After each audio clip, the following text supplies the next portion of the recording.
Hi, welcome to the Andrew Buckle book review of Frank Miller's Daredevil. This is the Artefact edition. It's not an Artisan or Artist edition. Now this is obviously in hardback, but it's not the complete set of stories. You've got quite a few gaps. There's a few comics that have got the whole run near enough, but most are just like 2 and 3 pages. That's it. 144 pages, and this book came out in 2015 from IDW. So let's just run through it. Really great stories though. I loved them when they came out. Daredevil 158, I think it went all the way through to about 191. There might have been a few gaps, I'm not certain.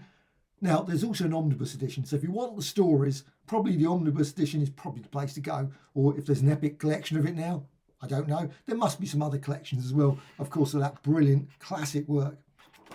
And you got this absolutely glorious starting Frank Miller's Daredevil, as it says, Artifact Edition. And it's of course Elektra, it's Bullseye, Kingpin, etc. And we learn so much about, obviously, Daredevil. And here's the contents.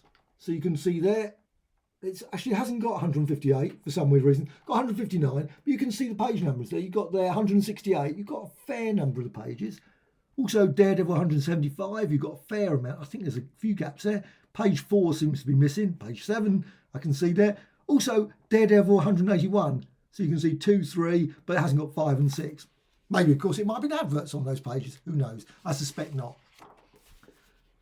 But there's the first page, and I loved it. As soon as it came out, I remember picking up 158. Daredevil, just wow. It was just straight away. I thought, this is going to be brilliant. 159, 160, it was just, I followed it all the way through.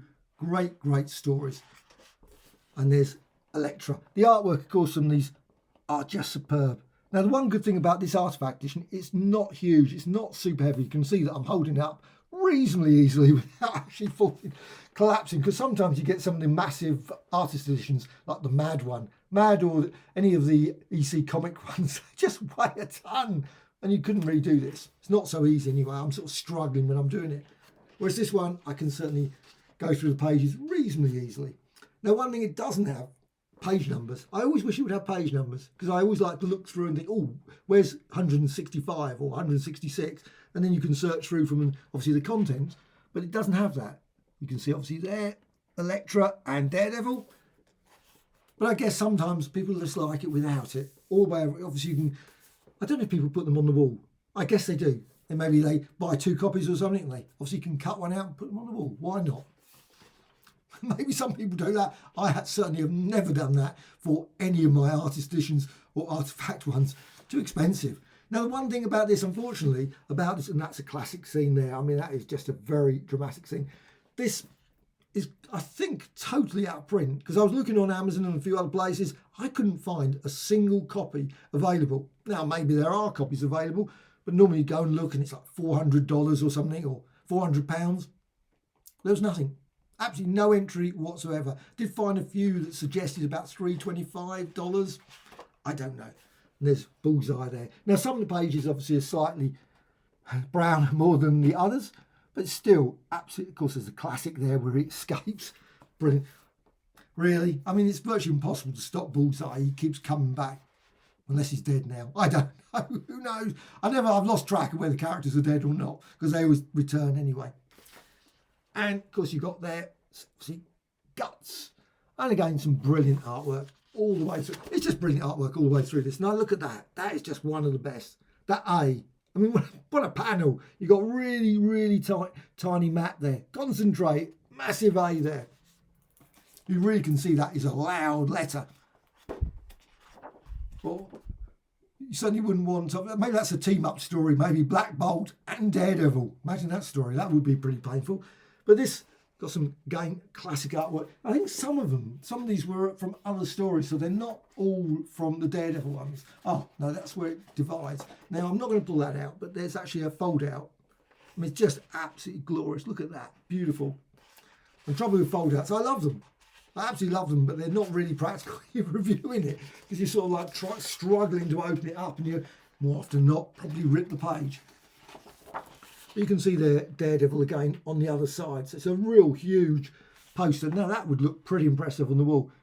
And you've also got there Spider-Man, Elektra and Wolverine. So you've got some other stories that are obviously not included in the initial contents. I mean, some of them were okay. Actually, some of these I just didn't read. The Spider-Man one, I don't think I got the Spider-Man one. But there's the, of course, classic Elektra there. I mean, the quality of these ones are just absolutely, really study and really look at all the panels. That one's quite murky, actually. Just looking at it, obviously there you can see. Also, it's got the covers. Now, it's got a list of all the covers, so let's just go back. It's got like 160. And there's the cover list. I'm just going to show the cover list there. And you can see that 160, 161. Hasn't got all the covers. So 163, 168 you can see there. And also you've got some from Marvel superheroes. You've got Wolverine, Elektra Saga. You've got Peter Parker and so on. Some great covers. You've got some absolute classic ones. Let's just go for one of them. Obviously that one. What an impressive cover that is. Absolutely glorious. Remember buying it, seeing it on the newsstand or in the shop. Wow. Absolutely brilliant. And that's what you got. You've got about 20. It's got about 20 covers at the back. So I think it's just good. Oh, and also you've got some lovely pin-ups as well. So there's the list of pin-ups. So you've got there Classic X-Men 22, official handbook there of Marvel Universe 3, and also the handbook 14 as well. So you've got some great pin-ups as well to include. And then at the end you've got a Frank Miller biography, which is very nice. So that's it. Absolutely brilliant book from IDW. I love all these. Quite often when an artist edition comes out, I always think, should I buy it? Because sometimes you see it and it's about 75, 80 pounds, which is expensive. But sometimes you think, oh, you know what? If you don't buy it there and then, quite a lot of these ones you just will never, ever see. Because they become, like this one, very hard to get. Now they might turn up, you might see a copy. But like I said, I'm doing a quick search and I couldn't see any copies easily online. But maybe there's other sources, even on like eBay and places. Nothing. Very strange. So I hope they bring out an Artisan Edition, because I would like the Artisan Edition as well. I've got, I think, all, maybe missing one of the Artisan Editions. Even ones where I've got the actual Artist Edition as well. But they're just so much more practical. They're really easier to wander around, read them, pick them up and just look at them. Whereas these quite often, this one not so bad. But still, they are quite hefty at times. After a while, you can hold in this, it is actually getting heavier. So that's it. Frank Miller's Daredevil, the Artefact Edition. As mentioned, it is not the complete, no complete stories. So if you come to it, don't expect the complete run. Absolute classic.